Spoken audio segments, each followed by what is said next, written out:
السلام علیکم ورحمۃ اللہ وبرکاتہ۔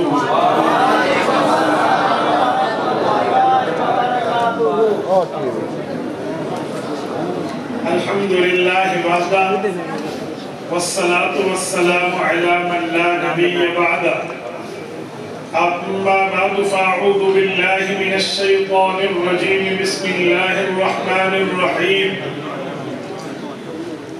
انما یخشی اللہ من عبادہ العلماء۔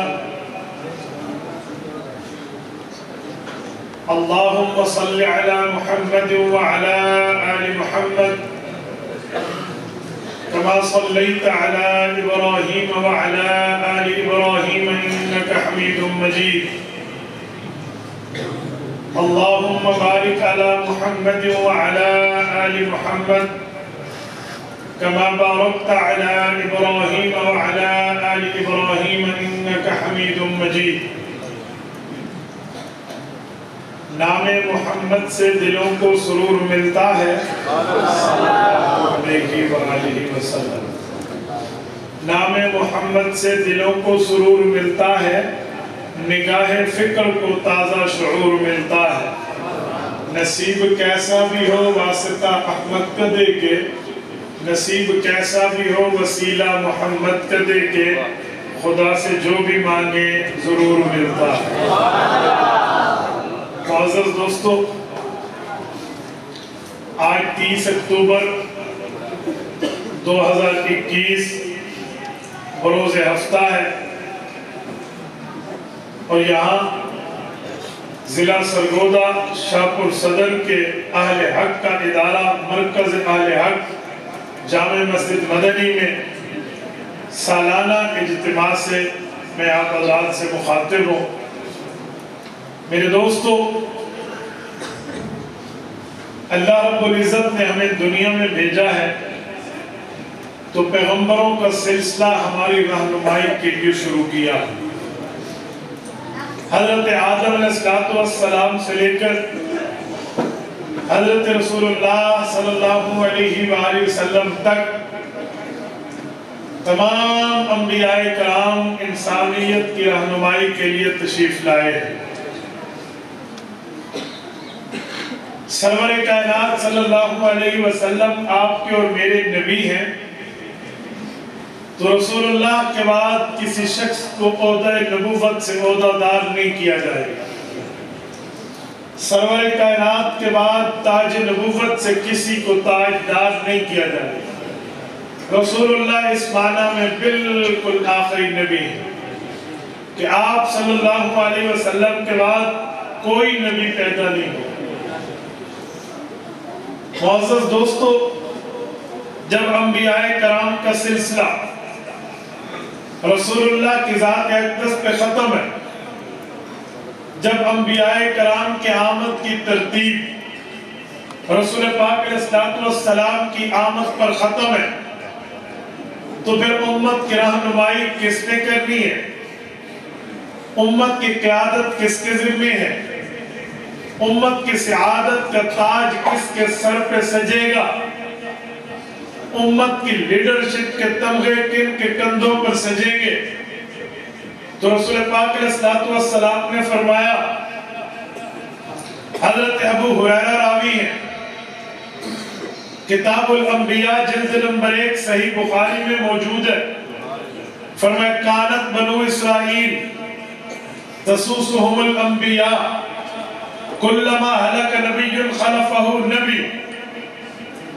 کہا پہلی امت کے رہنمائیوں کی ترتیب یوں ہوتی، رب وقت کے نبی کو نبوت کے تاج سے تاجدار کر کے بھیجتے، اور وہ آ کر امت کی رہنمائی کرتا۔ نبی کے جانے کے بعد اس کی نیابت کی ضرورت ہوتی تو وہ بھی نبی آتے۔ وَإِنَّهُ لَا نَبِيَّ بَعْدِي، حضور پاک نے فرمایا میرے بعد نبی کوئی نہیں ہے، لیکن میرے بعد فَسَيَكُونُ بَعْدِي خُلَفَاءَ فَيَكْسُرُونَ، میرے بعد میرے خلفاء آئیں گے، علماء آئیں گے، میرے نائبین آئیں گے، اور ایک نہیں کثرت سے آئیں گے۔ ایک اور روایت جامع ترمذی میں امام ابو عیسیٰ ترمذی رحمہ اللہ روایت لائے ہیں، حضرت ابو ہریرہ راوی ہیں، اللہ کے رسول نے فرمایا وَإِنَّ الْعُلَمَاءَ وَرَثَةُ الْأَنْبِيَاءِ، میری امت کے علماء کو اللہ نے انبیاء کی وراثت کے تاج سے تاجور بنایا، یعنی امت کی قیادت اب علماء کریں گے، انبیاء نہیں آئیں گے۔ علماء میں مختلف طبقے ہیں، کچھ فقہاء ہیں، کچھ عام علماء ہیں۔ فقہاء بھی علماء ہیں جو دین کے ماہر، ایکسپرٹ اور دین کی مہارت کو پیش کرنے والے۔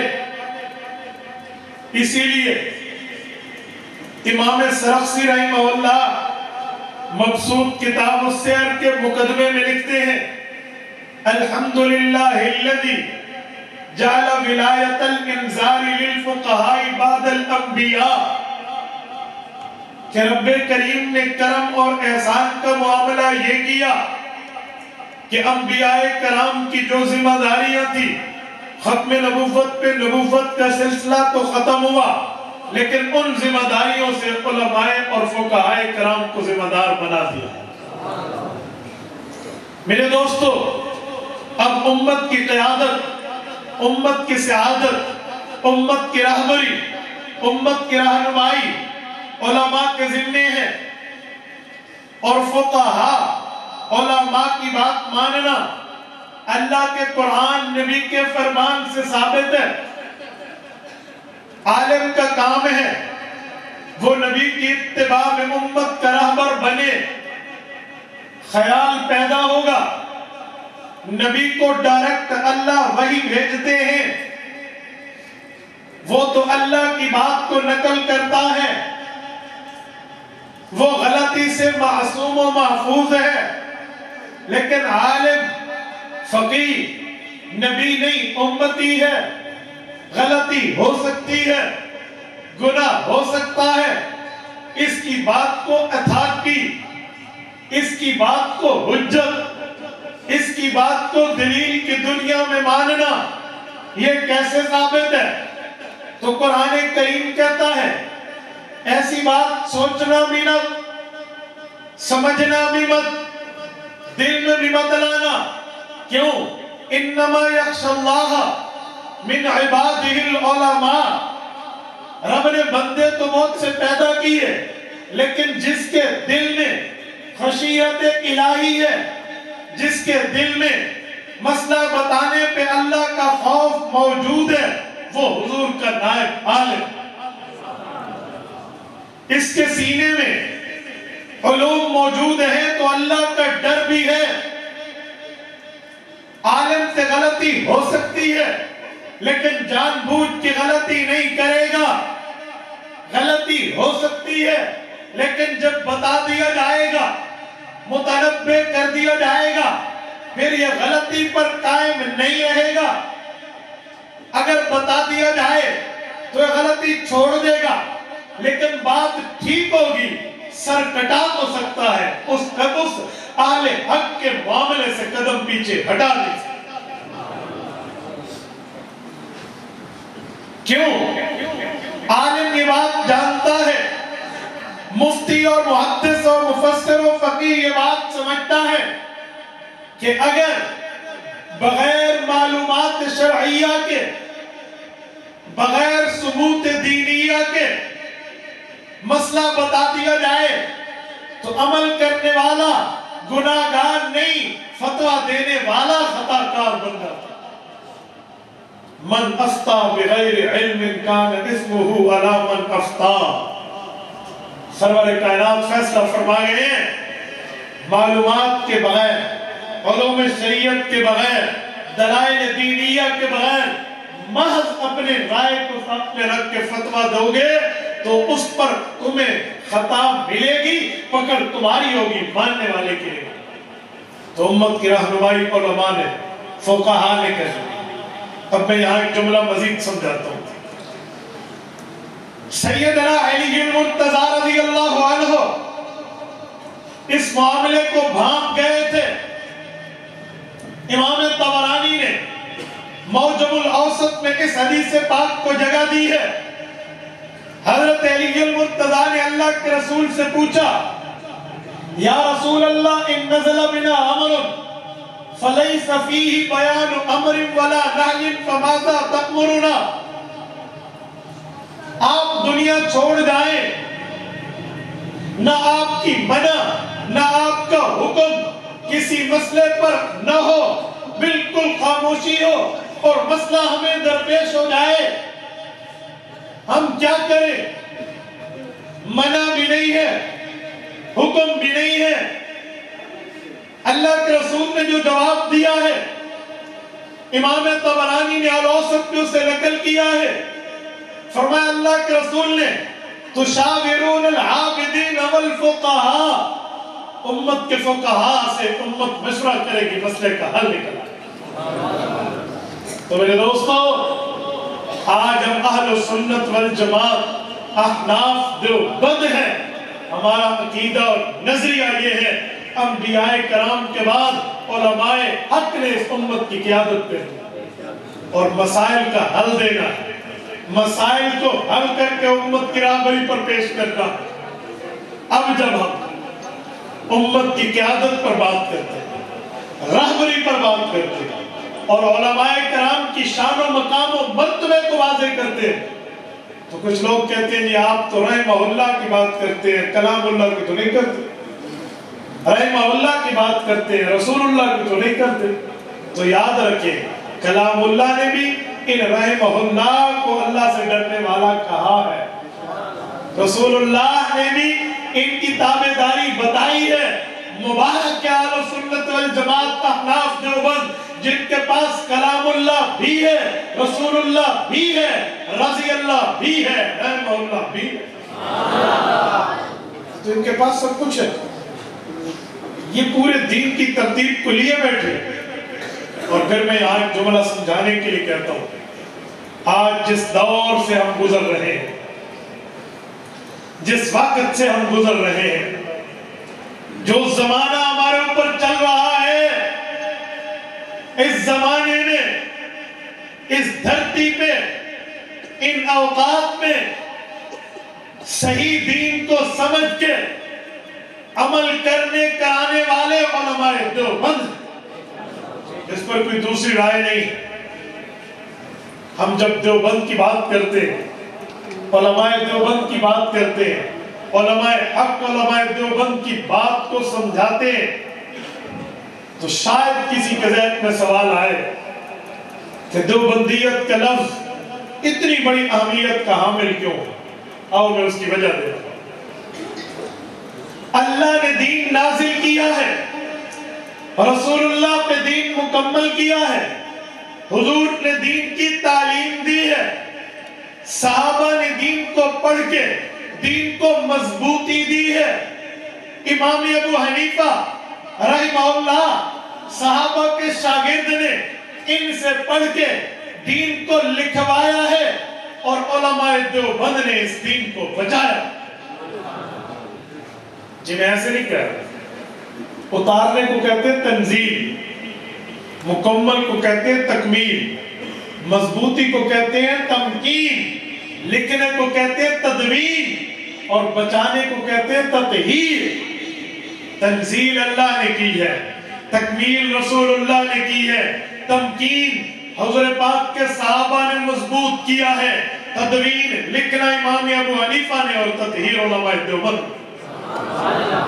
کیونکہ اللہ کا اتارا ہوا دین، رسول اللہ کا سنایا ہوا دین، صحابہ کا پہنچایا ہوا دین، امام ابو حنیفہ کا لکھوایا ہوا دین جب بر صغیر میں آیا، دو قسم کے حملے اس پر ہوئے۔ ایک حملہ وہ ہے جسے الہاد کہتے ہیں، ایک حملہ وہ ہے جسے بدعات کہتے ہیں۔ الہاد کا معنی دین کو گھٹا دو، بدعات کا معنی دین کو بڑھا دو۔ اللہ نے علماء دیوبند پہ یہ کرم کیا، انہوں نے ایک ہی وقت میں الہاد کا مقابلہ بھی کیا، اسی وقت میں بدعات کا مقابلہ بھی کیا؟ ندیم کو گھٹنے دیا اور ندیم میں اضافہ کر دیا۔ میں مثال دے رہا ہوں، یہ ہمارے دائیں طرف روڈ ہے اور یہ مسجد ہے۔ کوئی کہے یہ مسجد ہے اور وہ بھی مسجد ہے، یہ الہاد کر رہا ہے، یہ بدعات کر رہا ہے بڑا۔ اور کوئی کہے وہ بھی روڈ ہے اور یہ بھی روڈ ہے، یہ الہاد کر رہا ہے، چیز کو گھٹا رہا۔ اور جو کہے یہ مسجد ہے وہ روڈ ہے، یہ صحیح کہہ رہا ہے۔ میں نے کہا سنو، دیوبند والوں نے کہا نہ ہم الہاد والے کہ دین کو گھٹا دیں، نہ ہم بدعات والے کہ دین کو بڑھا دیں، بلکہ ہم صحیح رستے پر ہیں، نہ گھٹانے دیں گے نہ اضافہ کرنے دیں گے، بلکہ ہم اہل سنت والجماعت والے اصلی شکل، ہم نہ گھٹائیں گے نہ بڑھائیں۔ اور پھر یہ بات ذہن میں رکھیں، کئی قسم کے مقابلے ہوئے، لیکن رب نے جو دارالعلوم دیوبند قائم کرایا ہے، اللہ کی منشا اس پر کیسی ہے، رسول اللہ کے توجہات کیسے ہیں۔ حضرت شاہ رفیع الدین رحمہ اللہ فرماتے ہیں رات کو میں سویا ہوا سرور کائنات کی زیارت ہوتی ہے، اور یہ بات طے شدہ ہے کہ من رآنی فی المنام فقد رآنی فإن الشیطان لا يتمثل بی۔ حضور پاک کی خواب میں زیارت حقیقی زیارت ہوتی ہے۔ اللہ کے رسول کے ہاتھ میں چھڑی مبارک ہے، حضور نے گول دائرہ لگایا اور فرمایا اس جگہ مدرسہ قائم کرو۔ کہتے ہیں میں صبح اٹھا، میں اس جگہ پہ ویسے گیا کہ یہاں تعمیر کروں تو ادھر حضور پاک کے لگے ہوئے نشانات موجود تھے۔ آج دارالعلوم دیوبند وہیں سے بنیاد بن کے قائم ہوا۔ اس شعر کو، اس خواب کو بعض لوگ سمجھے تھے، کچھ ہمیں کہتے ہیں یہ تو حاضر ناظر کا نظریہ ثابت ہوا کہ حضور پاک ہر جگہ ہے، اسی لیے تو یوں ہے۔ میں نے کہا اللہ کے بندے، حاضر ناظر اور کرامات میں بڑا فرق ہے۔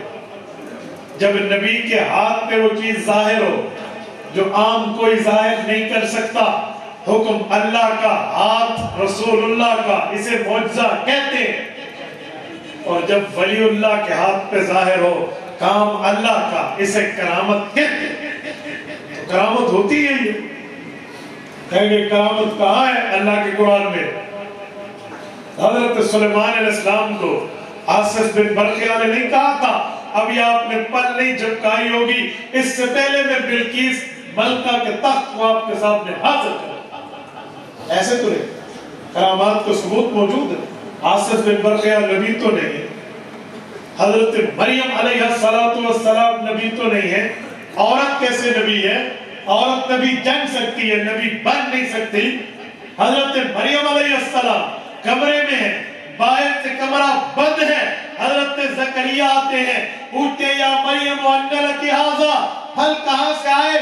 جاتے وقت تو نہیں تھے۔ حضرت مریم عرض کرنے لگی ہوا من عند اللہ، یہ رب نے مجھے بھیجے۔ یہ بھی تو کرامت ہے، تو کرامت کو ثبوت نہیں۔ اب آپ کیا کہیں گے کس طرح آئے تھے؟ فروٹ منڈی تو نہیں گئی حضرت مریم، تو فروٹ منڈی والا تو یہاں نہیں آیا۔ تو بھائی نبی کے ہاتھ پہ ظاہر ہو وہ معجزہ ہے، ولی کے ہاتھ پہ ظاہر ہو وہ کرامت ہے۔ ہم علماء دیوبند کو اولیاء اللہ کا سرحیت مانتے ہیں، ان کے ہاتھ پہ ظاہر ہوا ہے، یہ علماء دیوبند کی کرامت۔ کرامت اور چیز ہے، حاضر ناظر کا مسئلہ اور چیز ہے۔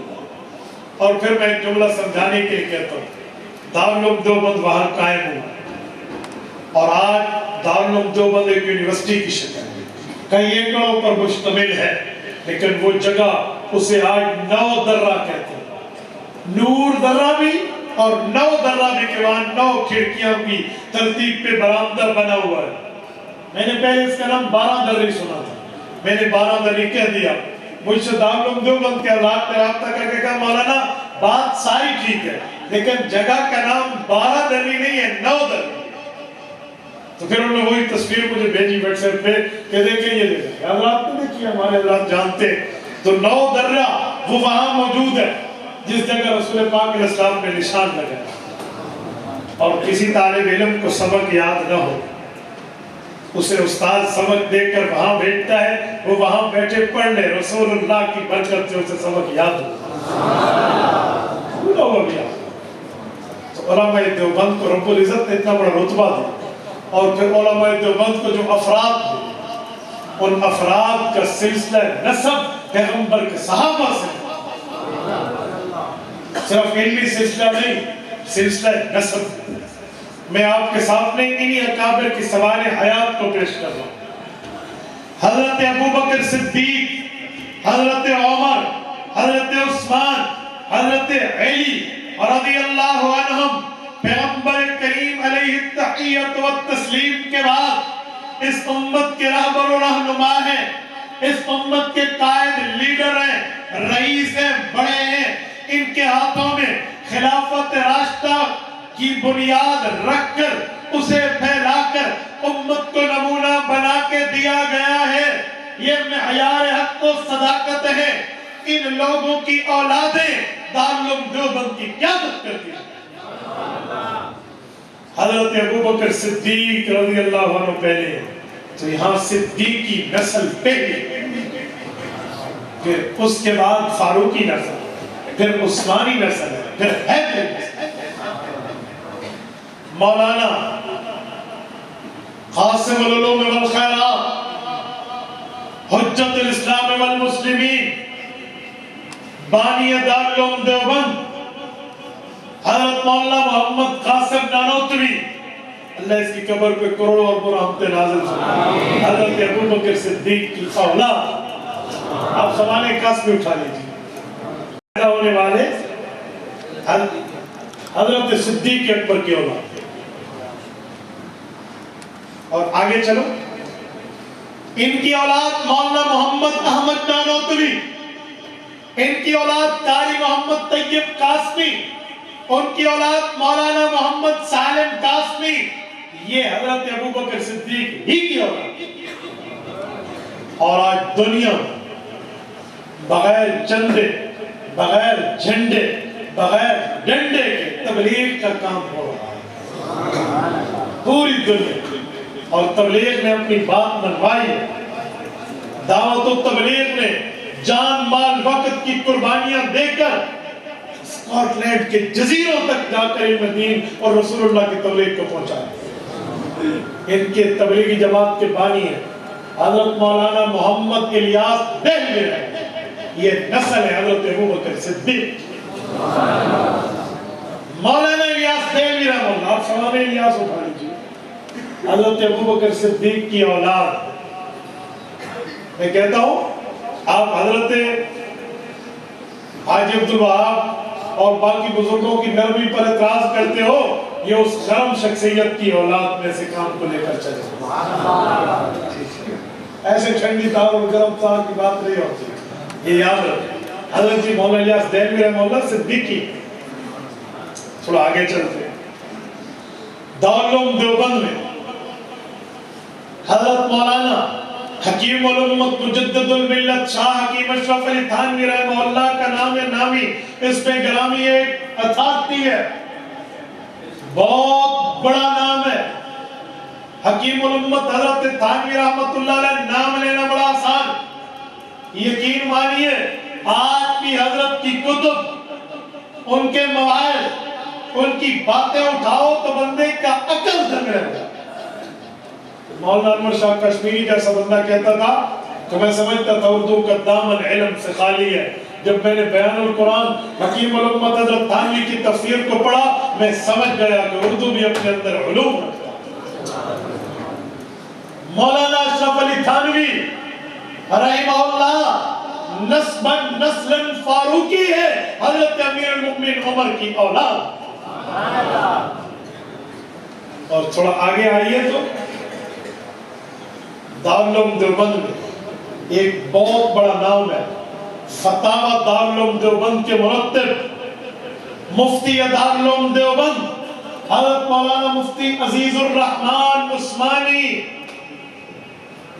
حضرت علامہ شبیر احمد عثمانی، بانی پاکستان، مولانا ظفر احمد عثمانی، مولانا مفتی محمد شفیع عثمانی رحمہ اللہ، یہ حضرت عثمان ذوالنورین کی اولاد۔ اور آگے جائیے، تو خاتم المحدثین، اذہان العالم، احفظ الناس، حضرت مولانا سید انور شاہ کاشمیری رحمہ اللہ، ابن شیر خدا حضرت مولانا سید مرتضی حسن چاندپوری رحمہ اللہ، جامع ترمذی دارالعلوم دیوبند میں پڑھانے والے حضرت مولانا سید اصغر حسین دیوبندی رحمہ اللہ، اور بات ہی ختم ہو جائے گی اگر نام نہ لوں تو شیخ العرب والعجم حضرت مولانا سید حسین احمد مدنی رحمہ اللہ، یہ حضرت علی المرتضیٰ کی اولاد، ان سے اللہ نے کہا۔ آپ اندازہ لگائیں اس دین کو، اس وقت دین کو چمکانے والے خلفائے راشدین، اس دور میں دین کو چمکانے والے ان کی اولاد علماء دیوبند۔ ایسے تو نہیں کہتے کہ دیوبند کی عظمت کو ترازو میں نہ تول، ترازو میں تول کے اس کے بھاؤ لگانے والوں، دیوبند کی عظمت کو ترازو میں نہ تول، یہ تو ہر دور میں انمول رہا، اس کی فطرت میں قدرت نے وہ لچک دی ہے، جتنا ہی دباؤ گے اتنا ہی ہوگا۔ میں اس ایک ایک پر بات شروع کروں نا، آپ یقین مانے حیران ہوں گے کہ رب نے وہ کون سے قدسی لوگ اس دھرتی پر امت کی قیادت کے لیے بھیجے۔ میں ایک جملہ آپ کو سمجھانے کے لیے کہتا ہوں، علماء دیوبند کی مقبولیت، کلمات طیبات پہ حکیم الاسلام قاری محمد طیب قاسمی رحمہ اللہ دارالعلوم دیوبند کے 50 سال تک معتمد رہے، نصف صدی۔ حضرت قاری صاحب فرماتے ہیں کہ مجھے افریقہ کے ایک ملک کے سفر پہ جانا تھا، مالی یا پتہ نہیں اس طرح کوئی ملک لکھا ہے کہ وہ بہت زیادہ جزیروں پہ مشتمل ہے، سمندر میں دور دور تک جزیروں کا سفر کرنا تھا۔ جب ہم وہاں پہنچے اور ان جزیروں تک ہمارا جانا ہوا اور مجھے بتایا گیا کہ اتنا ٹائم کا سفر ہے کشتی اور لانچ پر، اور ایک آخری جزیرہ ہے، اگر آپ وہاں تشریف لے جائیں تو کہتے ہیں میں نے کہا میں ان سب جزیروں میں آیا، وہاں جانے کی کوئی خاص وجہ؟ تو مقامی اللہ نے بتایا کہ ادھر ایک بہت بڑے اللہ والا رہتے ہیں، ان کی زیارت بھی ہو جائے گی اور ان سے دعا بھی لے گی۔ رخت سفر باندھا اور چل پڑے۔ قاری طیب قاسمی رحمہ اللہ لکھتے ہیں کہ جب ہم وہاں پہنچے، ہم نے اس اللہ والے کی خدمت میں حاضری دی، اس کی زیارت کی، اس سے دعائیں لی، تعارف جب ہوا نا تو کہتے ہیں میرے جسم کے رونگٹے کھڑے ہو گئے۔ مجھے اس وقت پتا چلا کہ وہ جہاز سے دلی سے لے کر افریقہ سے لے کر ان کے ممالک، ان جزائر تک، ان جزیروں سے اتنے گھنٹوں کا سفر کر کے آخری جزیرے تک رب مجھے کیوں لایا؟ کہتے بہت بوڑھے آدمی تھے، سفید ریش ہے، اور جب سلام دعا ہوئی اور ان کے بچوں نے انہیں بتایا کہ یہ بندہ ہندوستان سے آیا، میں نے تو ایسے مہمان سمجھا، کہتے پھر ہم نے توجہ دی اور قریب بٹھایا، کہاں سے آیا؟ میں نے کہا ضلع سہارنپور۔ تو ان کے چہرے کا تبسم مجھے بتا رہا تھا کہ بزرگ مجھ سے مزید کچھ پوچھنا چاہیے۔ خیر صاحب کی جوانی تھی اس وقت۔ خیر صاحب نے کہا کہ ان نے پھر تھوڑا سا چہرے کا موڈ مجھے بنا کے دیا نا، تو میں نے کہا جی وہاں ایک بستی جسے دیوبند کہتے ہیں میں وہیں سے، کہتے اس نے اللہ اکبر، اس نے کہا آپ کیا کہتے ہیں؟ کہتے جب میں نے تعارف کرایا کہ میں مولانا محمد احمد کا بیٹا ہوں، مولانا محمد احمد مولانا محمد قاسم نانوتوی رحمہ اللہ کے بیٹے ہیں، تو کہتے اس نے میرا ہاتھ پکڑا، مجھے چوما، میرا ماتھا چوما، اور وہ شخص زاروں قطار ہونے لگا اور کہنے لگا اللہ کی قسم میں حق ہوں، اللہ کی قسم میں حق ہوں، میرے مولا تو نے میرے ساتھ وعدہ کیا، سچا کر دیا۔ کہتے اس بندے پر، اس بزرگ پر، اس اللہ والے پر ایک عجیب کیفیات طاری ہو گئی، اور ہم بڑے حیران ہیں کہ یہ اس پر کوئی کیفیت تھوڑی سی ادھر ادھر ہو تو ہم پوچھ سکیں کہ حضرت آپ کی بات کا مطلب کیا؟ تو کہتے جب ان کی طبیعت بحال ہوئی اور اس کیفیت سے نکلے تو کہا بیٹا آپ کو پتہ ہے میں کیوں اللہ اللہ کر رہا اور اللہ کا شکر بجا لا رہا؟ میں اپنے ہوش و حواس میں قائم ہوں، میں تو ہوش نہیں کھو بیٹھا، بس میں نے اللہ سے کئی دعائیں کی تھی، ان میں ایک دعا یہ بھی تھی کہ میرے مولا میں دارالعلوم دیوبند سے پڑھ کے آیا. وہ بزرگ کہتے وہ دارالعلوم دیوبند کے فرید فاضلین میں تھے کہ میں دارالعلوم دیوبند سے پڑھ کے آیا ہوں. محمد قاسم نانوتوی رحمہ اللہ میرے استاذ ہیں. مولانا رشید احمد گنگوئی رحمہ اللہ سے میں نے پڑھا ہے. میرے مولا اگر میرے استاذوں کا یہ پڑھایا پڑھا حق ہے تو میں جب تک اپنے علاقے میں اپنے استاذوں کا فیض نہ دیکھوں اللہ مجھے موت نہ دے. میں نے اللہ سے مدد کی, رب سے دعائیں کی تھی, التجائیں کی تھی, ندائیں کی تھی, اور آج میری بغیر دعوت تھی, میرے بغیر مطالبے تھی, میری بغیر ضرورت نیڈ حاجت چاہت کے اللہ تجھے خود اپنے قدموں پہ چلا کے مجھ تک لایا. خدا کی قسم دیوبندیت حق کا معیار. میرے دوستوں اندازہ اور پھر میں ایک بات سمجھاتا ہوں کہ اللہ نے علماء دیوبند کو اعمال دیے ہیں تو عقائد و نظریات بھی دی. علماء دیوبند جہاں اعمال کی دعوت دیتے ہیں وہاں عقائد و نظریات کی مضبوطی کی بھی دعوت دیتے ہیں. اور دیوبندیت کے عقائد و نظریات عین وہی ہیں جو پیغمبر کے صحابہ کرام کے, جو دین اسلام کی عین ترجمانی, جو شریعت کی عین ترجمانی ہے.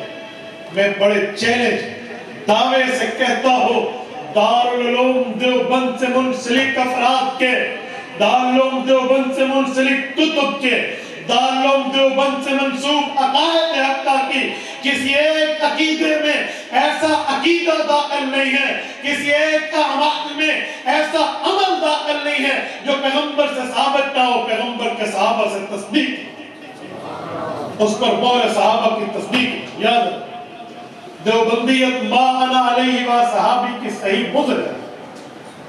یہ اس قسمتی کا نام ہے, اس معیار کا نام ہے, اس تھرمامیٹر کا نام ہے, اس ویدر ریڈار کا نام ہے, اور اس خفیہ کوڈ کا نام ہے جس سے چیزیں کھل جاتی ہیں, اس سے اسلام کھل جاتا ہے. یاد رکھیں آپ الرمز السری جب تک نہیں داخل کریں گے آپ کا موبائل نہیں کھولے گا, آپ کو پک کوڈ چاہیے.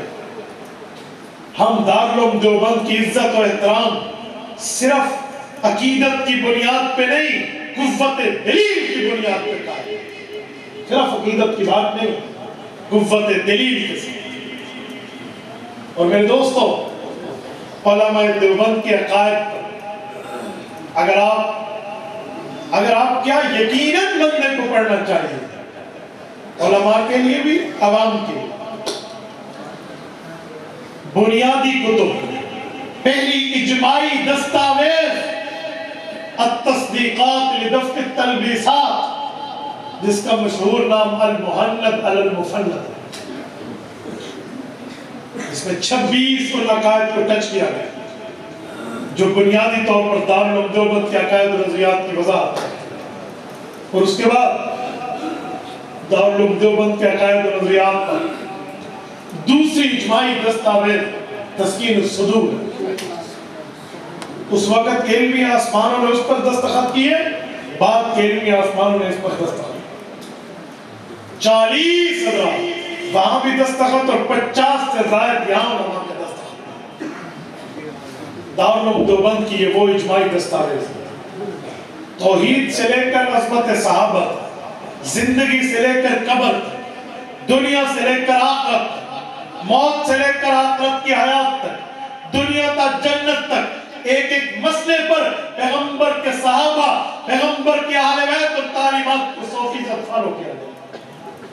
توحید میں علماء دیوبند کا اعلان ہے کہ نہ اللہ کی ذات میں کوئی شریک ہے, نہ اللہ کی صفات میں کوئی شریک ہے. ذات کا معنی اللہ جیسی پرسنالٹی کسی کے لیے, شخصیت, اور صفات کا معنی جو کام رب کرتا ہے وہ کوئی نہیں. محیی اور ممیت اللہ, زندگی اور موت کا اختیار اللہ کے ہاتھ, بچہ بچی دینے کا اختیار اللہ نے, دونوں ملا کر یا کل 5 بنا کر اختیار اللہ کے ہاتھ. علم کی تمام چابیاں, وہ علم غیب و شہادہ کچھ بھی ہو وہ میرے اللہ کے ہاتھ میں, اور رزق دینا یا تنگ کر دینا میرے اللہ کے ہاتھ میں, عزت و ذلت میرے اللہ کے ہاتھ میں, مشکل و آسانیاں میرے اللہ کے ہاتھ میں ہے، راحت و عزت میرے اللہ کے ہاتھ میں ہے۔ یہ تمام نفع نقصان کے تمام معاملات جو غیر اللہ سے جڑے ہیں یہ یکسر سب کے معاملات ہیں۔ اللہ رب العزت کی طاقت، ان اللہ علی کل شیء قدیر، اللہ ہر چیز پر قادر ہے۔ اللہ رب العزت کی سمع اور بصر، انہ بکل شیء بصیر، اللہ ہر چیز کو دیکھنے والا ہے۔ انہ سمیع علیم، اللہ ہر وقت ہر کسی کی سنتے، ہر کسی کی بات کو جانتے ہیں۔ بلکہ میں یہاں تک کہوں، قرآن کریم کہتا ہے وَيَعْلَمُ مَا فِي الْبَرِّ وَالْبَحْرِ، زمین میں کیا ہے، سمندر میں کیا ہے، اللہ کے علم۔ وَمَا تَسْقُطُ مِن وَرَقَةٍ إِلَّا يَعْلَمُهَا، پتا گرتا بعد میں اللہ کو پہلے۔ وَلَا حَبَّةٍ فِي ظُلُمَاتِ الْأَرْضِ وَلَا رَطْبٍ وَلَا يَابِسٍ إِلَّا فِي كِتَابٍ مُبِينٍ، کوئی خشکی تری کے تمام معاملات ہیں وہ اللہ کے۔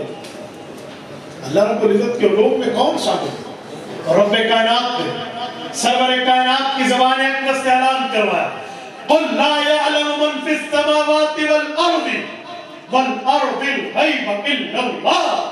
اے میرے پاک پیغمبر اعلان کر دیں کہ علوم غیب کی چابیاں اللہ کے ہاتھ میں، دنیا میں کوئی نہیں،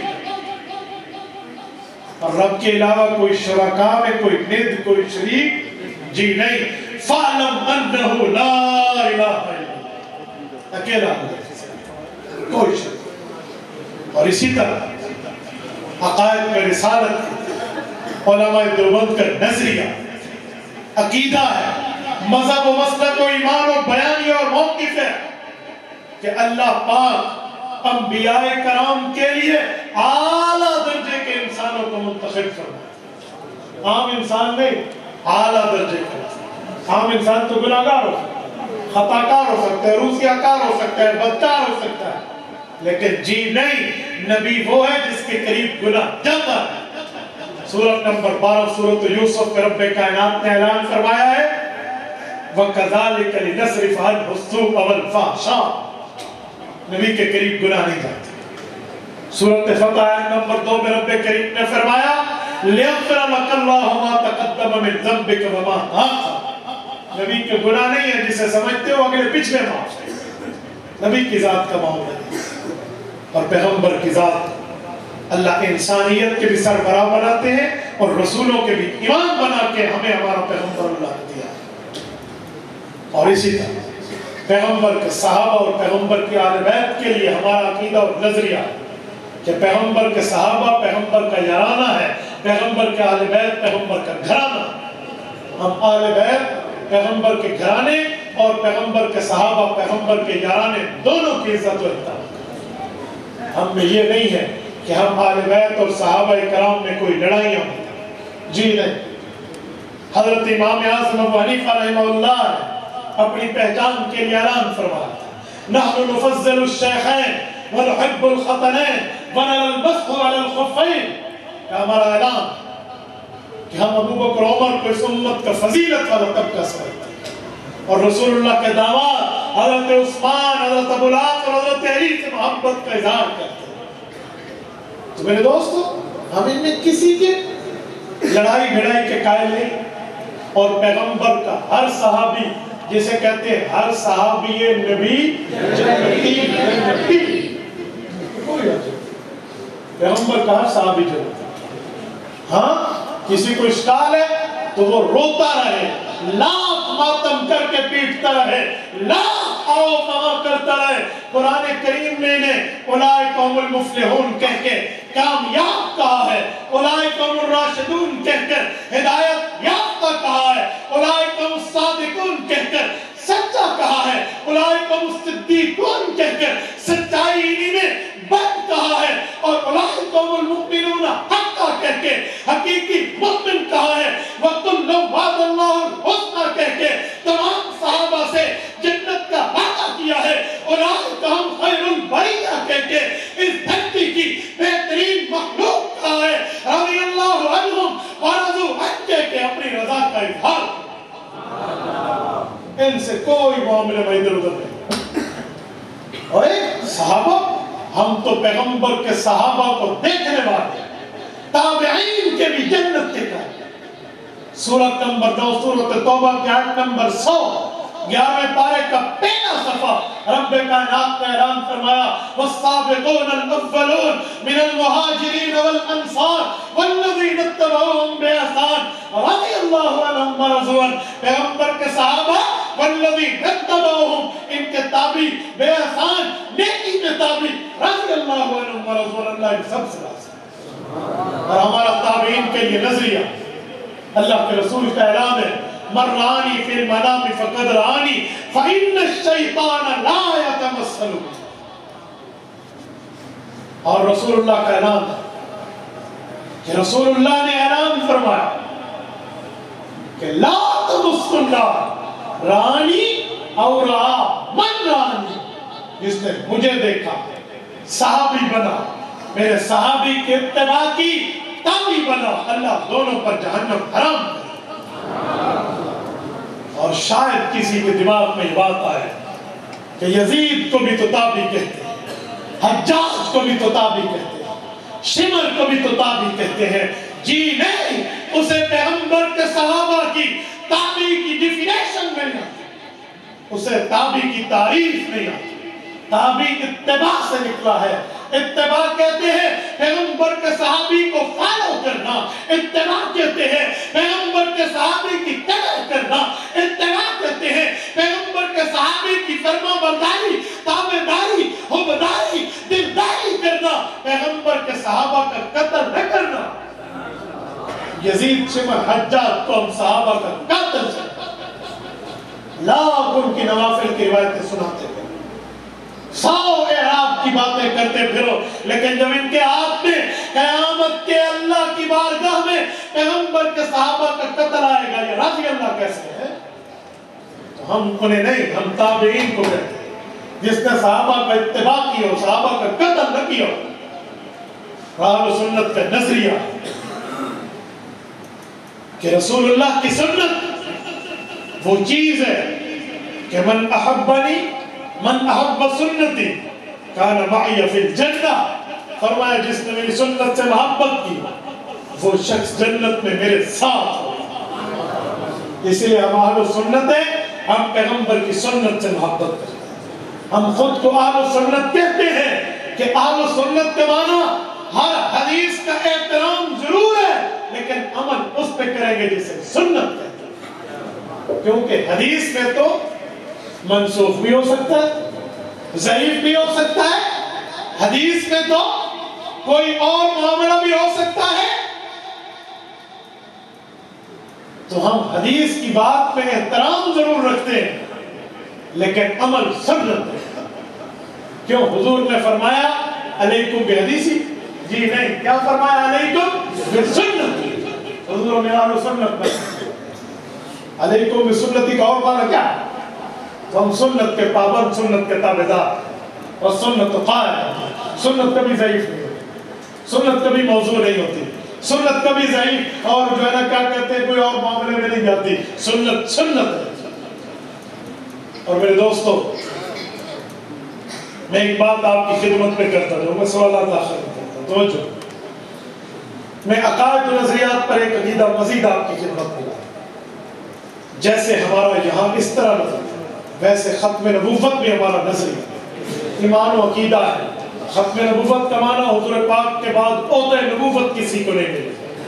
حجت اللہ فی الارض رئیس المناظرین مولانا محمد حبیب صفدر کاروی رحمہ اللہ فرماتے ہیں آسان لفظوں میں ختم نبوت کو یوں سمجھاؤ کہ حضور کے بعد ایسا کوئی نبی نہیں آئے گا جس سے انبیاء کی تعداد بڑھ جائے. نہیں سمجھے؟ اس کا فائدہ کیا ہے کہ حضرت عیسیٰ کے آنے سے نبوت کی تعداد میں اضافہ جات نہیں ہوگی. آپ میرے سے کوئی نبی کہیں گے تو پھر تو مسئلہ خراب بنے گا نا. تو حضور پاک کے بعد نبی نہیں آئے گا, مراد ہے ایسا نبی نہیں آئے گا جس سے انبیاء کی تعداد بڑھ جائے. کاؤنٹنگ میں ایڈیشن ہے, یوں نہیں ہے. یا اس کا یہ معنی کہ ختم نبوت کا مطلب حضور کے بعد کوئی نبی پیدا نہیں, حضرت عیسیٰ کو پہلے سے پیدا شدہ. اور میں نے اس دن بھی ختم نبوت کے سالانہ جلسہ میں جامع مسجد الصادق بہاولپور میں ہزاروں کے اہتمام ہے. میں نے وہاں ایک بات کی, میں نے کہا مرزائیوں تو کیا حضرت عیسیٰ آئیں گے تو مسلمان حضور کے بعد نبی مانتے ہیں، اور خدا کے بندے اگر حضرت موسیٰ علیہ السلام کے ساتھ آنا مقصود ہوتے تو وہ بھی آ جاتے، ختم نبوت پہ فرق پھر بھی نہیں آتا۔ انبیاء کی تعداد تو نہیں بڑھنی تھی نا، بس بات ہے نا۔ اور پھر میں ایک بات مزید سمجھتا ہوں، آپ کو ذوق تازہ ہے یا سو گئے؟ یہ موضوع آپ کے لیے خشک ضرور ہے، لیکن مجھے دیا قائد علماء دیوبند علماء احناف کے ہے نا پابندی کرنے کا عادی۔ نعرہ تکبیر، علماء حق علماء دیوبند زندہ باد، علماء حق علماء دیوبند زندہ باد۔ میں ایک بات سمجھانے کے لیے آپ کی خدمت میں ایک بات کر رہا ہوں کہ میرے دوستو، علماء دیوبند کا ختم نبوت پہ ایمان اور عقیدہ۔ ایک ظالم نے کہا کہ قومی اسمبلی میں جب قادیانیت کی بات چل رہی تھی تو قادیانیوں نے وہاں پر کہا تھا مولانا قاسم نانوتوی بھی ختم نبوت کا منکر ہے، تو ہمارے مولانا نورانی صاحب نے کہا تھا وہ بھی بے ایمان اور تم بھی بے ایمان۔ سفید جھوٹ ہے اس طرح۔ 5 جلدوں میں ختم نبوت کی کاروائی قومی اسمبلی کی چل چکی ہے، اس میں یہ لفظ مل جائے مجھ سے انعام ہے، وہ بھی ایسے اور تم بھی ایسے، ایسی کوئی بات نہیں۔ سنیں، وہاں اس میں جو عبارت پیش کرنی ہے جو ساری زندگی ہمیں پیش کرتے ہوئے لوگ دکھاتے ہیں کہ حضرت نانوتوی رحمۃ اللہ علیہ نے لکھا حضور پاک کے بعد کوئی نبی آ جائے تو ختم نبوت میں فرق نہیں پڑے گا۔ وہ سمجھتے ہیں نعوذ باللہ، حضرت نانوتوی کہتے ہیں کہ عقیدہ ختم نبوت کا معنی ہے کہ اور نبی آ سکتا ہے، حالانکہ یہ بات نہیں ہے۔ بات یوں ہے کہ حضور پاک کے بعد بالفرض اگر نبی آ جائے تو حضور پاک علیہ السلام کی ختم نبوت میں فرق نہیں آئے گا۔ اگر بالفرض کہنے سے نبوت جاری ہونا ہوتی ہے تو یہ قرآن میں بھی ہے، فرمایا ان کان للرحمن ولد فانا اول العابدین۔ اے پیغمبر اعلان کر دو اللہ وحدہ لا شریک ہے، اے نبی یہ بات کر دے اللہ کا کوئی شریک نہیں ہے، اے نبی اعلان کر دے لم یلد ولم یولد، اللہ نہ کسی کی اولاد ہے نہ اللہ کسی کی اولاد ہے نہ اللہ کی آگے اولاد ہے، لیکن فرما دے قل ان کان للرحمن ولد، اے پیغمبر اعلان کر دے اگر اللہ کا بیٹا ہوتا فانا اول العابدین، میں محمد کریم علیہ التحیت والتسلیم اس کی سب سے پہلے عبادت کرتا۔ کیا اس کا مطلب یہ ہے کہ اللہ کا بیٹا بھی ہو سکتا ہے؟ کیا اس کا مطلب یہ ہے حضور پاک اس کے غیر اللہ کے عبادت گزار بھی ہو سکتے ہیں؟ جی نہیں، کبھی نہیں، ہرگز نہیں۔ اس کا مطلب یہ ہے اے ظالموں، اے مشرکوں، اے کافروں، اے دشمنوں، اے معاندوں، جھوٹے ہو، تم فرشتوں کو اللہ کی اولاد کہتے ہو، تم حضرت عزیر کو اللہ کا بیٹا کہتے ہو، حضرت عیسیٰ علیہ السلام کو اللہ کا بیٹا کہتے ہو۔ اللہ کی اولاد نہیں ہے، بیٹا نہیں ہے، بیٹیاں نہیں ہے، اللہ وحدہ لا شریک ہے۔ حضور پاک نے چیلنج دے کر فرمایا اگر اولاد ہوتی تو پہلے میں مانتا۔ اس کا یہ معنی نہیں ہے کہ اولاد ہے تو ظلمان ہے، اسے کہتے ہیں بالفرض، اور اسی تعبیر کو حضرت نانوتوی نے اختیار فرمایا۔ تم نے تو اس کو قرآن کریم کے علوم کو نہیں سمجھا تو حضرت نانوتوی پہ اعتراض کر بیٹھے۔ پیر کرم شاہ الازہری، ان سے پوچھ لو، انہوں نے لکھا ہے کہ میں نے مولانا قاسم نانوتوی رحمہ اللہ کو پڑھا ہے، ان کی کتاب تحذیر الناس کو پڑھا ہے۔ پیر کرم شاہ کہتے ہیں میں اس نتیجے پر پہنچا ہوں کہ حضرت نانوتوی علوم و تقویٰ کی اس آخری نہج پر ہے جہاں پر مخالف نہیں پہنچے۔ مجھے نہیں اپنے گھومنے، فیصلہ ہو جائے گا، فیصلہ ہو جائے گا۔ تو اعتراض کرنے سے پہلے بندہ اپنے گھر کی تلاشی بھی لے۔ میرے دوستو، عقیدہ ختم نبوت بھی ہمارا عقیدہ اور نظریہ، اور اتیان مہدی و نزول عیسیٰ علیہ السلام، یہ بھی اہل سنت والجماعت احناف کے عقائد اور دیوبند میں معاملات میں شامل ہے۔ کیا بات؟ آخر زمانہ میں ایک شخص پیدا ہو، توجہ رکھنا، والد کا نام عبداللہ ہے اور ان کا اپنا نام محمد ہے۔ مشہور یہ ہے کہ ان کی والدہ کا نام عامرہ، اس کا ثبوت میں نے ابھی تک نہیں پڑھا، لیکن میں قول مشہور پوچھتا ہوں۔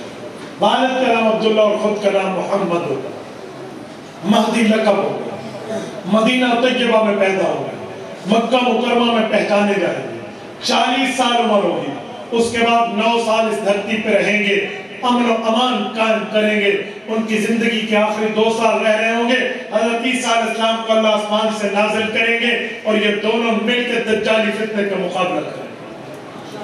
حضرت امام مہدی 49 سال کے عمر پہ فوت ہو جائیں گے اور حضرت عیسیٰ علیہ السلام اور حضرت امام مہدی کا 2 سال اکٹھا گزرنے کا زمانہ ہوگا، پھر حضرت عیسیٰ علیہ السلام دجال کو قتل کریں گے اور دجالیت کا جنازہ پڑھیں گے۔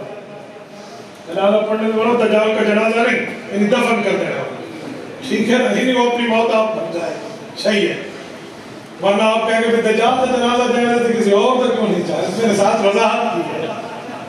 توجہ میرے دوستو، ہم اس طرح امام مہدی کے قائل ہیں، ہم اس طرح حضرت عیسیٰ علیہ السلام کے نزول سے قائل ہیں، اور علماء دیوبند کے عقائد و نظریات میں ہے کہ وسیلے کے ساتھ دعا مانگو اللہ کے ہاں قبول ہوتی ہے، وسیلے کے بغیر دعا مانگو تب بھی قبول ہوتی ہے، لیکن وسیلہ پیش کرنا مستحب ہے۔ اس بات کے قائل قرآن کریم آیت نمبر 189 میں رب کائنات نے اعلان فرما دیا ہے وَكَانُوا مِن قَبْلُ يَسْتَفْتِحُونَ عَلَى الَّذِينَ كَفَرُوا، پہلے والے لوگ اپنے دشمنوں پر حضور کے وسیلے دے کر فتح طلب کیا کرتے تھے، تو اللہ پاک نے قرآن کریم میں لفظ اتارا، اس پہ رد نہیں فرمایا، تو ہمارے لیے جواب کے لیے کف رد نہیں، تو وسیلے کی ترتیب بھی ہمارے یہاں شامل ہے، اور ہم عذاب قبر اور ثواب قبر کے بھی قائل ہیں، یہ ہمارا عقیدہ اور نظریہ۔ ثواب قبر کا معنی جو بندہ نیک ہے وہ قبر کی راحت پائے، جو برا ہے وہ قبر کا عذاب پائے۔ کچھ لوگ کہتے ہیں روح کو عذاب ہوگا، کچھ کہتے ہیں جسم کو ہوگا۔ اہل سنت والجماعت آدھی بات نہیں پوری بات کرتے ہیں۔ ہم نے کہا گناہ کرتے وقت روح اور جسم دونوں تھے، عذاب دونوں کو۔ جب ہم کہتے ہیں روح اور جسم دونوں کو ہوگا تو کچھ کہتے ہیں مولوی صاحب اوپر سے تو تم کہتے ہو روح جسم دونوں کے، اندر سے آپ نہیں مانتے۔ ہم نے کہا کیوں؟ کہتے ہیں جب بھی تم دیوبندی لوگ دعا کرتے ہو کہتے ہو اللہ اس کی روح کو اصال ثواب کر دے، کبھی کہا اس کے جسم کو اصال کر دے؟ کہتے ہیں میرے جسم کو پٹا دے، ہم تو نہیں کہتے نا، تو لوگ کہتے جی آپ نے روح کہا۔ حالانکہ ان بیوقوفوں کو یہ نہیں پتا کہ ایک دنیا اور ایک آخرت ہے۔ دنیا میں جسم ظاہر ہے، روح چھپی ہوئی، آخرت میں روح باہر ہے، روح جو ہے نا مقدم ہے اور جسم جو ہے مؤخر ہے۔ تو دنیا میں روح کو تکلیف دینے کے لیے پہلے جسم کو تکلیف دیں گے تو روح کو ہوگی، آخرت میں جسم کو چیز دینے کے لیے پہلے روح کو دیں گے پھر جسم کو دیں گے۔ لیکن انہیں یہ نہیں پتا، میں انہیں دوسرے طریقے سے سمجھاتا ہوں۔ مجھے بتائیں آپ نے کبھی شربت پیا ہوگا جام شیر پیا؟ دسو نا۔ اور ایک شربت پیا ہوگا روح افزا پیا؟ جس نے نہیں پیا وہ ہاتھ کھڑا تھا، یک کے پیتی بیٹھے علیحدہ کوئی کوئی۔ جس نے روح افزا پیا سارے ہاتھ کھڑے کرو ذرا، جس نے روح افزا پیا سب نے پیا ہے؟ نہیں، جس نے پیا وہ ہاتھ کھڑا کرے نا، میں مسئلہ سمجھا رہا ہوں۔ آپ نے پیا ہے نا؟ توجہ جزاک۔ یہ روح افزا یہ جسم پیتا ہے یا روح پیتی ہے؟ دسو نا مینو۔ ہاں اللہ خیال صاحب تھوڑے علاقے روح پیتی ہے جسم؟ توجہ، پیتا جسم ہے تو اس کا نام جسم افزا ہونا چاہیے، روح افزا کیوں؟ بولیے نا، یہ مسئلہ تسی دس دو مینو، عذاب قبر تے ثواب قبر میں دس۔ لوگ سمجھتے ہیں کہ ضرورت کو عقائد سمجھانا آتے۔ نعرہ تکبیر، حیات النبی، حیات النبی، آجو تک ختم نبوت، نعرہ تکبیر۔ ابھی حیات النبی پر آؤں گا، ابھی میں نے نہیں شروع کیا، مستقل اس پر میں نے بات کرنی، اس پر بھی کرنی ہے، اور جنہیں ماتھے چومنے کے شوق چڑھے ہوئے ہیں ان پر بھی کرنی ہے، سب پہ کرنی۔ میں پورا سوشل میڈیا بھی دیکھتا ہوں اور معاملات بھی دیکھتا ہوں۔ میں کبھی کسی دشمن کو ختم نبوت کی آڑ میں دوست بن کے حملہ کرنے کی اجازت نہیں دی۔ سمجھو، میں نے حیات النبی پر بات بہت اچھی طرح کی، میں خود سب کو میں مانتی ہوں بھائی، میں اندر سے نکل کے آیا ہوں، میں بہت اچھی طرح جھوٹ اور سچ کو بھی جانتا ہوں اور جھوٹے اور سچے چہرے کو بھی جانتا ہوں۔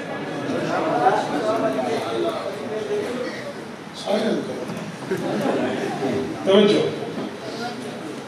میرے دوستو، روح افزا نام ہے شربت کا، حالانکہ پیتا جسم ہے۔ روح افزا کیوں کہتے ہو؟ روح افزا کمپنی کہتی ہے، ہمارا دعویٰ یہ ہے کہ ہم جسم کو پلا کر روح کو ٹھنڈک پہنچانا چاہتے ہیں، کیونکہ دنیا میں روح چھپی ہوئی ہے، آگے جسم ہے، پیچھے روح ہے۔ جسم کو پلائیں گے، روح کو ٹھنڈک پہنچے گی۔ میں نے کہا مسئلہ حل ہو گیا۔ ہم نے کہا اللہ یہ ثواب پڑا ہے، اس کا ثواب اس کی روح کو پہنچا دے، کیونکہ وہ دنیا نہیں ہے، وہ قبر ہے، دنیا نہیں ہے، آخرت ہے، دنیا نہیں ہے، برزخ ہے، وہاں روح پہلے ہے، جسم بعد میں ہے۔ روح کے چیز دینے کو جسم تک دینے کی تعبیر کریں۔ سہمت ہو گئے؟ اس میں تو کوئی مشکل نہیں ہے۔ اور پھر میں ایک بات کہوں، کچھ لوگ کہتے ہیں جی نہیں، روح کو عذاب ہوگا، روح کو ثواب ہوگا۔ اچھا مجھے ایک سوال کا جواب دیں۔ ایک بندے کا باغ ہے، آم اس میں پک رہے ہیں، اور آم توجہ میری طرف رکھو، آم پکے ہوئے ہیں، اندھے میاں اور لگڑے میاں ان دونوں کی آپس میں یاری ہے۔ لگڑا بیٹھا ہوا ہے، آموں کو دیکھ رہا ہے، اس کا دل للچا رہا ہے، آم توڑ کے کھاتا، لیکن لگڑا ہے، پاؤں سے چل نہیں سکتا، ٹانگوں سے معذور ہے، ڈس ایبل ہے، خصوصی افراد میں داخل ہے۔ اس نے دل میں سوچا میرے اللہ، آج میرا اندھا یار ہوتا تو کوئی نہ کوئی جگاڑ لگا کے آم کھا لیتے۔ یکایک اندھا آ گیا، لنگڑے نے کہا اندھے میاں خدا تجھے لایا، آئے کام کرتے ہیں۔ کہا کیا؟ کہ وہ آم پکڑے ہوئے ہیں۔ اندھے نے کہا مجھے تو نہیں دکھ رہے۔ اس نے کہا مجھے تو دکھ رہے ہیں، تو میرا ساتھ دے آم کھا لے۔ اندھے نے کہا بتا 10 کی کرنا ہے میری خدمت میرے ذمہ 10۔ لنگڑے کو کہا اندھے نے، لنگڑے نے کہا اندھے میاں مجھے اپنے کندھے پہ سوار کر اور چلنا شروع کر، کیونکہ اندھا چل سکتا ہے دیکھ نہیں سکتا، لنگڑا دیکھ سکتا ہے چل نہیں سکتا۔ اندھے نے بٹھایا اور دیر مار 4:30 پہنچ گیا باہر، کیونکہ کہتا گیا دائیں جا بائیں جا دائیں جا بائیں پہنچ گیا۔ آم کے نیچے جا کے اس آم کو توڑا اور دونوں نے کھائے، بڑے سے آم توڑ چھوڑ کے لے مالک آ گیا۔ اتفاق سے مالک اور تھانے دار اکٹھے آ گئے۔ تو اس نے دیکھا تو چور ہے، یار تھیف، یہ تو دونوں چور بیٹھے ہیں۔ تو اس نے کہا چوری کی؟ انہوں نے کہا تھانے دار پکڑو۔ اب ایمان سے مجھے بتاؤ شاہپور کے دوستو، ضلع سرگودا کے شاہینوں، ایک جملہ بڑے غور سے بتانا، تھانے دار کس کو پکڑے گا، اندھے کو یا لنگڑے؟ اندھے نے دیکھی نہیں عام، دونوں کو کیوں پکڑے گا؟ اندھے کو دیکھے چکتے اسے، اندھا چاک کے لائے، اندھا یہ کہتے اٹھا کے لے گیا، اور لنگڑے کو اور اندھے دونوں کو چور سمجھے گا۔ بولیے حضرت باہر والے آخر کسی ایک کو سمجھ رہے 10 ہو، چور کتنے ہوں گے؟ ہاتھ کے اشارے سے مجھے بتا دو کتنے ہوں گے؟ 2۔ کیوں؟ ایک سوار بنا ہے، ایک سواری بنا ہے، میں اس کو چوری کی۔ اندھا نہ ہوتا لنگڑا جا نہ سکتا، لنگڑا نہ ہوتا اندھا توڑ نہ سکتا۔ لنگڑا جو ہے وہ سواری بنا ہے، اور اسی طرح لنگڑا سوار بنا ہے، اندھا سواری بنا ہے۔ باغ میں دونوں نے چوری کی ہے۔ محدث انور شاہ کشمیری رحمہ اللہ فرماتے ہیں یہ مثال روح اور جسم کی ہے۔ روح جو ہے یہ سواری بنا ہے، جسم جو ہے یہ سوار بنا ہے۔ روح نہ ہوتی جسم گناہ نہ کرتا، جسم نہ ہوتا روح گناہ نہ کرتی۔ روح اور جسم نے یاری لگائی، مل کے گناہ کیا تو عذاب بھی دونوں کو ملے۔ اندھے اور لنگڑے کا دونوں کو اگر آپ کو کوئی کہے نا کہ عذاب صرف روح کو ہے، آپ اسے کہنا تجھے اندھے اور لنگڑے کا بھی فرق نہیں آتا، بس کام پورا ہو جائے گا۔ داستی ہوں کسے لنگڑے جاتے اندھے دا فرق نہیں لگ جاتے، سانو دا کسی نہیں کھا دینے دے، اندھا بھی بنا سکتے ہیں اور لنگڑا بھی اللہ بنا سکتا ہے۔ میں تو نہیں کہتا چھری اٹھا کے آپ بنا دیں، ویسے سمجھانے کی لکھا ہے تو اندھے اور لنگڑے کا بھی جسے فرق نہ آئے، یہ حال ہوتا ہے۔ تو یہ بھی اہل سنت والجماعت کا عقیدہ اور نظریہ کہ ہم صرف عذاب کے نہیں، ہم ثواب کی کریں۔ صرف عذاب قبر پہ تو ہم قائل ہیں، ہم ثواب قبر بھی مانگتے ہیں، عذاب قبر۔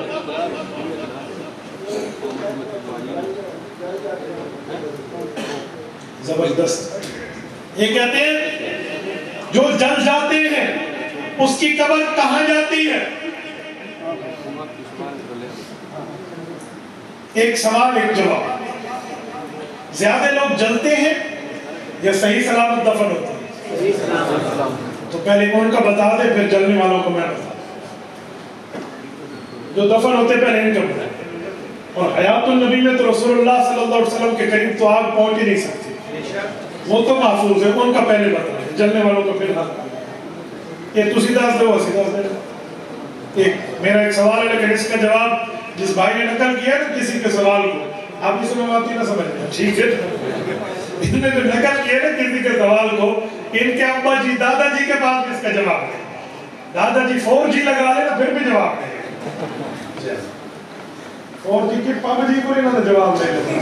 سمجھو میرے دوستو، دوسری بات یہ ہے کہ جب جسم ختم ہو جائے تو حدیث پاک میں اس کا جواب موجود ہے کہ عذاب و ثواب کا معاملہ کیا ہے، صحیح بخاری میں موجود ہے، جلد نمبر 2 میں موجود ہے۔ ایک شخص تھا، وہ کہتا تھا میں مر گیا تو اللہ مجھے بڑا عذاب دے، مجھے ڈر لگتا ہے، میرے مولا مجھے بڑا ڈر لگتا ہے۔ تو بچوں کو کہا میرے بیٹو میں مر جاؤں تو مجھے جلا دے، میری ہڈیوں کی راکھ بنا کے پیس دے اور گرینڈ دو، پھر مجھے کچھ دریا میں، کچھ سمندر میں، کچھ پہاڑوں میں، کچھ جنگلات میں اڑا دے، بس میری جان چھوٹ جائے۔ وہ بیچارہ یہ سمجھتا تھا کہ جسم ختم ہو جائے گا تو عذاب نہیں ہوگا، جو موجودہ دور کے مماتی ہوگا۔ یہ بنی اسرائیل کے شکل یہ مولانا شیخ الحدیث صاحب بیٹھے ہیں، علماء بیٹھے ہیں، یہ ہر عالم دین نے بخاری میں اس حدیث کو پڑھا ہے، اور جس کے سر پہ پگڑی شریف ہے نا اس نے بخاری شریف سے اس حدیث کو پڑھا۔ آپ پوچھ لیں اگر بخاری میں حدیث نہیں ہے تو چلو گھڑی آپ مجھ سے نام لیں۔ یہ میرے تیسرے سوسر صاحب نے مجھے سعودیہ سے گفٹ کی، ماننا گھڑی پہ نہیں نکلا، گھڑی پہ نہیں نکلا،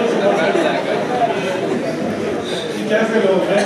میں نے ابھی کیمرہ گھمایا نا، تمہاری سبحان اللہ تمہاری بیویوں تک پہنچ جانی ہے۔ لوگ کہہ رہے ہیں جنہیں سبحان اللہ دے وہ بھی کھا۔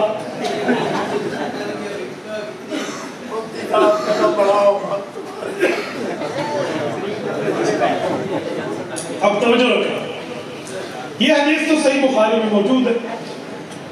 حضور علیہ السلام نے فرمایا اللہ پاک نے اس کی موت کے بعد معاملہ بچوں نے اس کی موت کے بعد معاملہ یہ کیا، اللہ نے حکم کیا ہوا کو اس کا خاک اکٹھی کر، پانی کو اس کی خاک واپس کر، پہاڑوں کو، جنگلات کو، فضا کو واپس کر۔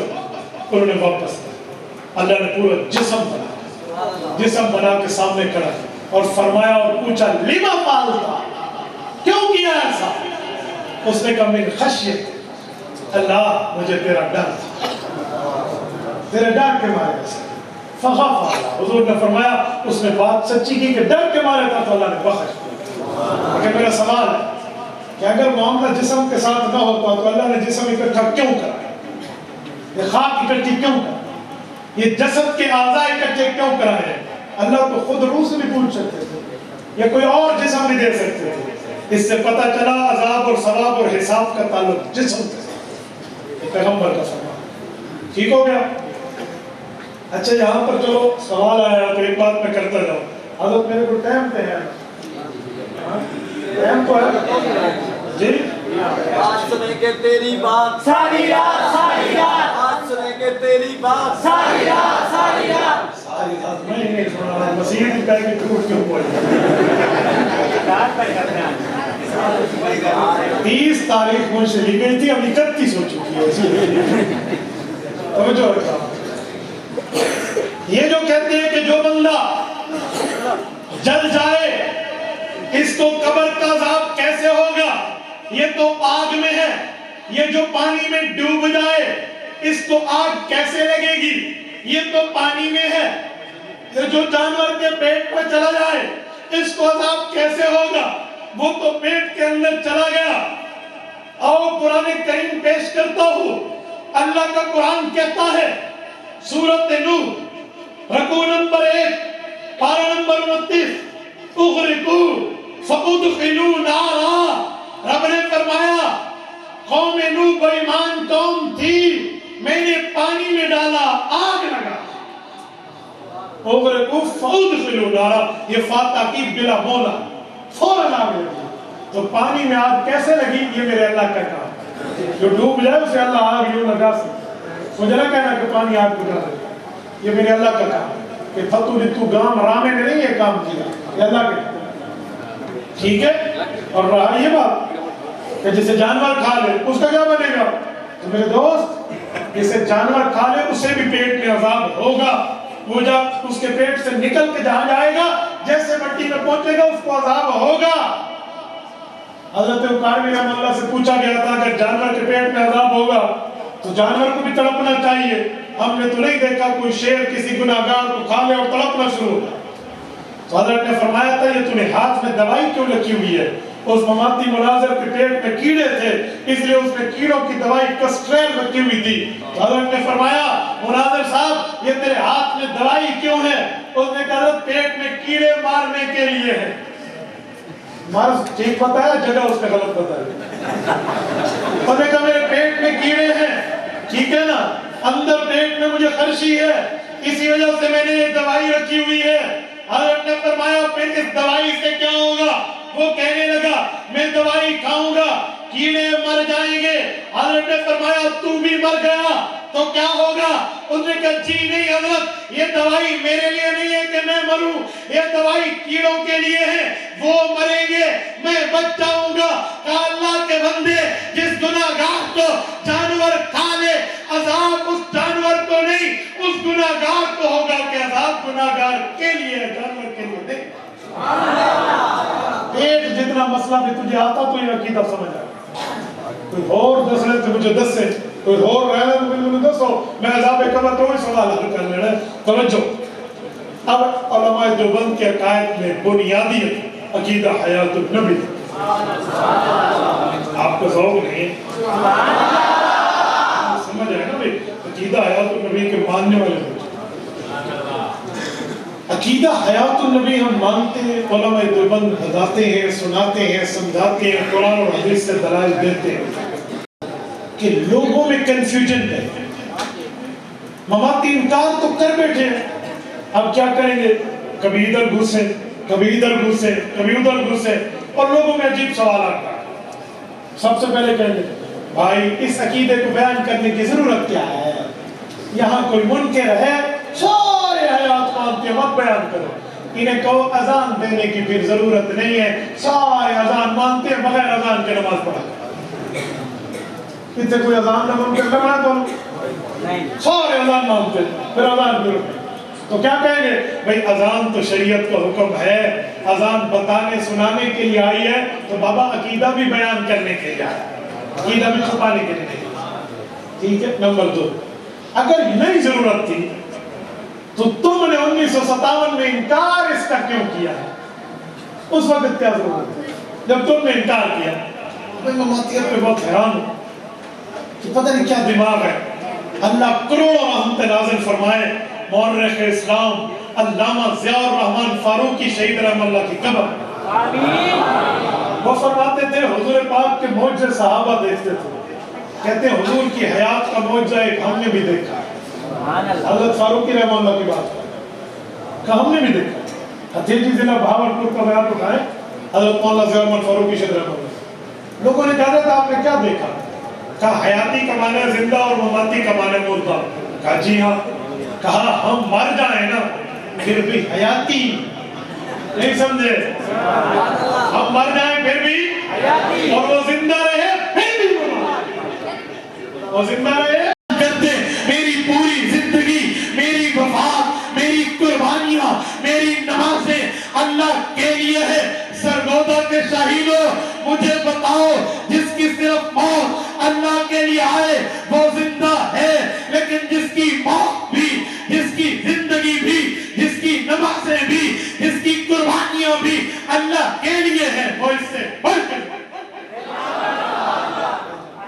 پھر میں ایک بات مزید کرتا ہوں، شہید زندہ ہے کیونکہ وہ تو نبی پر ایمان لانے والا ہے، اور نبی تو خود اس کا ایمان ہے۔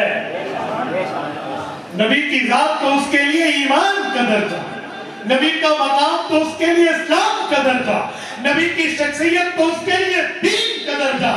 جس نے صرف دین مانا، اسلام مانا، ایمان لایا، یہ شہید ہوا تو زندہ۔ جو خود دین ایمان اسلام ہے وہ کتنا زندہ ہوگا۔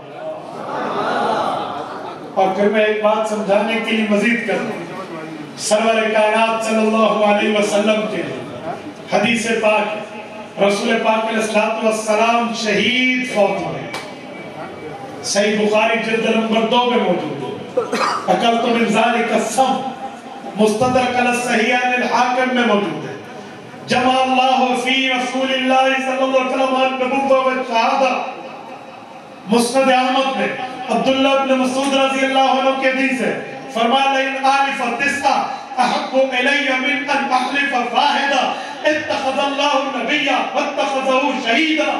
کہ میں 9 بار قسم کھاؤں، اس سے بہتر تمہیں ایک بار قسم کھا کر بات پکی کر کے عقیدہ سمجھا دوں، میرے پاک پیغمبر نبی بھی ہے، شہید۔ شہید کی تو زندگی ہے، تو شہید کی جو خون ہے وہ قوم کی حیات ہے، اور وہ شہید کی جو موت ہے وہ قوم کی حیات ہے، شہید کا جو خون ہے وہ قوم کی زکات ہے۔ عام شہید زندہ، جب نبی کا رتبہ بھی اس سے بڑھ کے اور شہادت کا مقام بھی اس سے بڑھ کے، اس کی زندگی کہاں ہوگی؟ اچھا پھر میں ایک بات مزید کرتا ہوں، یہی بات تو حضرت ابوبکر صدیق رضی اللہ عنہ ہمیں سمجھا رہے ہیں، یہی بات تو حضرت عمر سمجھا رہے ہیں، یہی بات تو حضرت عثمان و علی سمجھا رہے ہیں۔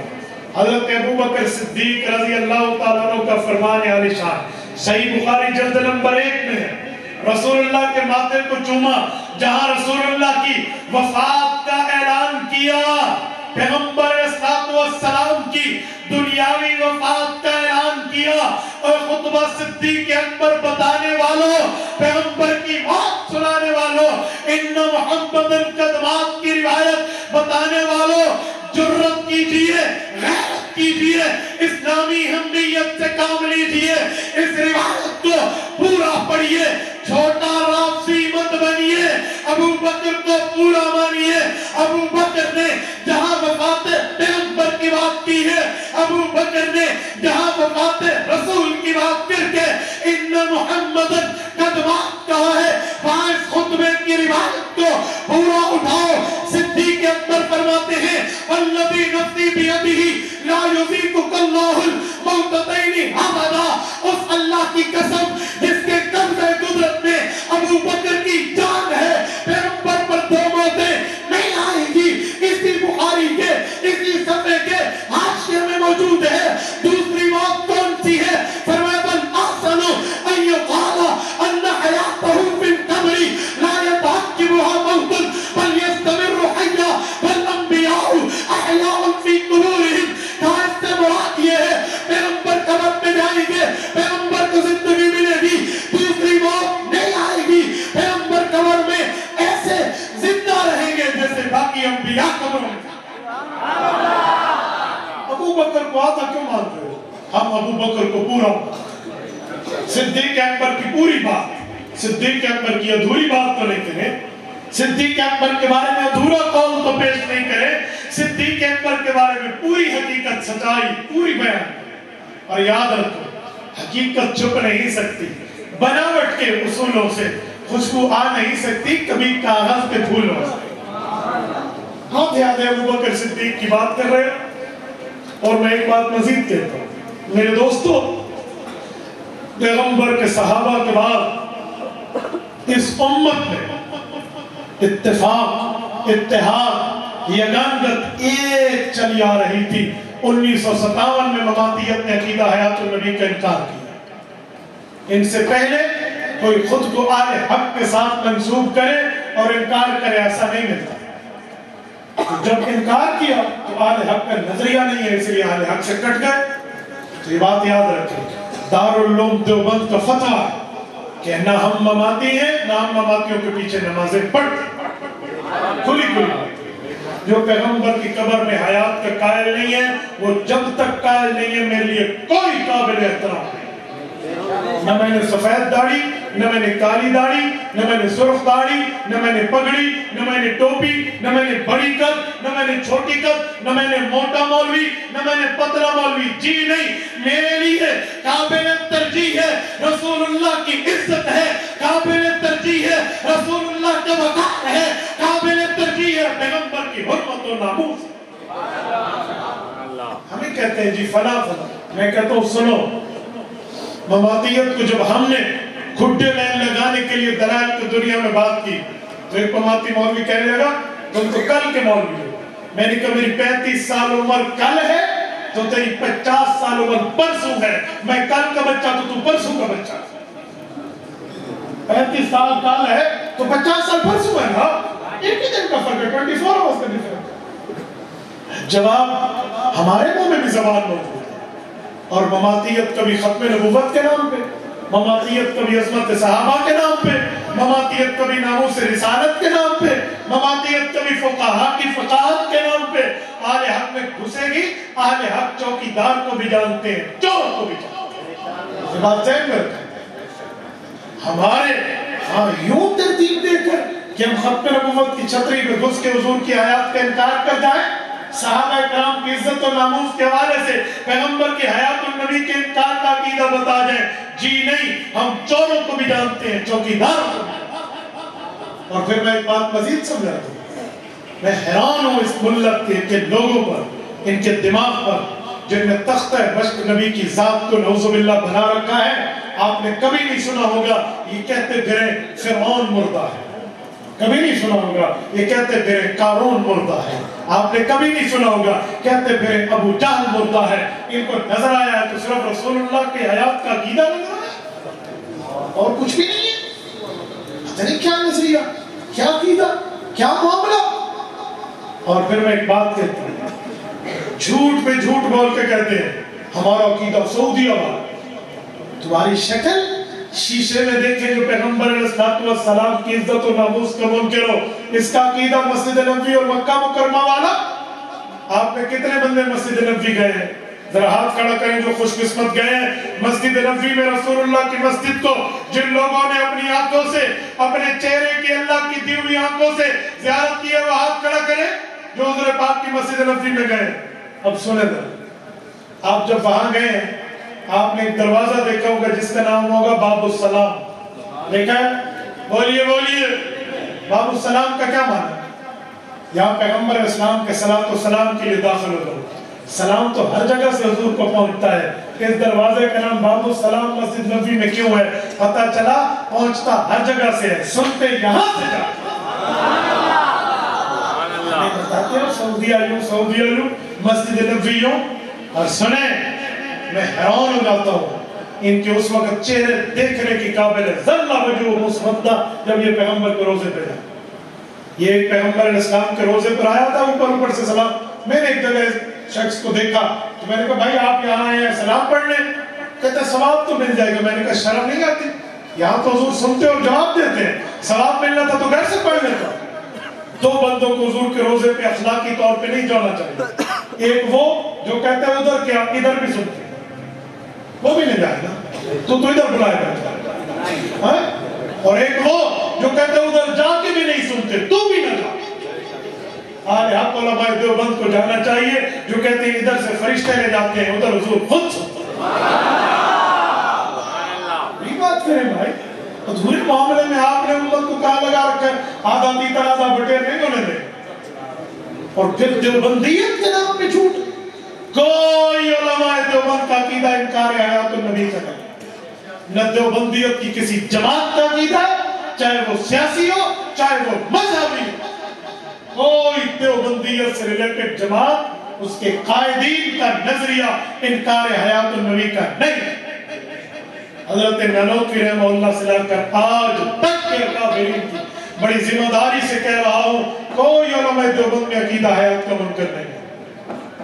ہمارے پاس مولانا مفتی اقبال فاضل دارالعلوم دیوبند تشریف لائے یہاں مرکز سرگودا میں تخصص کے لیے، دارالعلوم دیوبند سے دور حدیث کیا ہوا تھا، مجھ سے ویڈیو میں گفتگو میں جانتے تھے مجھے کہتے ہیں استاد جی تخصص میں تو مفتی کا کورس کر لیا استاد جی آپ بیانات میں اکثر کہتے ہیں مماتی ہم نے تو دیوبند میں ان کا نام بھی نہیں سنا ہم نے سنے نہیں ہے کون لوگ ہم نے دارالعلوم دیوبند میں اس بندے نے پڑھا مفتی سید احمد پالنپوری رحمہ اللہ سے اس نے دورہ حدیث کیا مفتی محمد اقبال نام ہے یار کہتے ہیں میں تو جانتے نہیں ہوں دارالعلوم دیوبند میں یہ ہے کون خود کو دیوبندی کہنے والے مماتی سے میں کہتا ہوں تیری مثال تو اس عورت جیسی ہے جس کو گاڑی کا کنڈکٹر اور ڈرائیور کہتا تھا ہم تمہیں لے کر نہیں جاتے تیرے پاس ٹکٹ نہیں ہے اور وہ کہتی تھی خیر ہے میں اٹھتی بیٹھتی جا سا مجھے لے جاؤ میں اٹھتی بیٹھتی جاؤں گی مجھے لے جاؤ وہ تجھے لے کے جانے کے لیے تیار نہیں تھے اور تو کہتی تھی مجھے فرنٹ سیٹ دے کیسے ہو سکتا تھا بھائی تو کوئی تو بندہ سمجھے حقیقت میں مماتیت کو خود کو دیوبندی کہتے ہوئے شرم آنی چاہیے کہ دارالعلوم دیوبند نے فتویٰ دیا ہے کہ مماتی دیوبندی نہیں ہے اہل سنت نہیں ایک بندہ کہے میں پولیس والا ہوں اور head of the department of police کہے ہمارے ہاں تیرا ریکارڈ نہیں ہے ہمارے ہاں تیرے قوائف نہیں ہے ہمارے ہاں تیرا نظام نہیں ہے ہمارے ہاں تیرا اندراج نہیں ہے وہ کس منہ سے کہے گا میں پولیس میں دارالعلوم دیوبند کہتا ہے کہ بھائی مماتیت کا دیوبندیت سے واسطہ نہیں ہے اور یہ خواہ سے بناسپتی دیوبندی کے لیے بننے کے لیے گھومتے پھر رہے ہیں بھائی اصلی اور بناسپتی گھی میں کوئی فرق نہیں ہے بولتے نہیں ہے فرق ہے یا نہیں ہے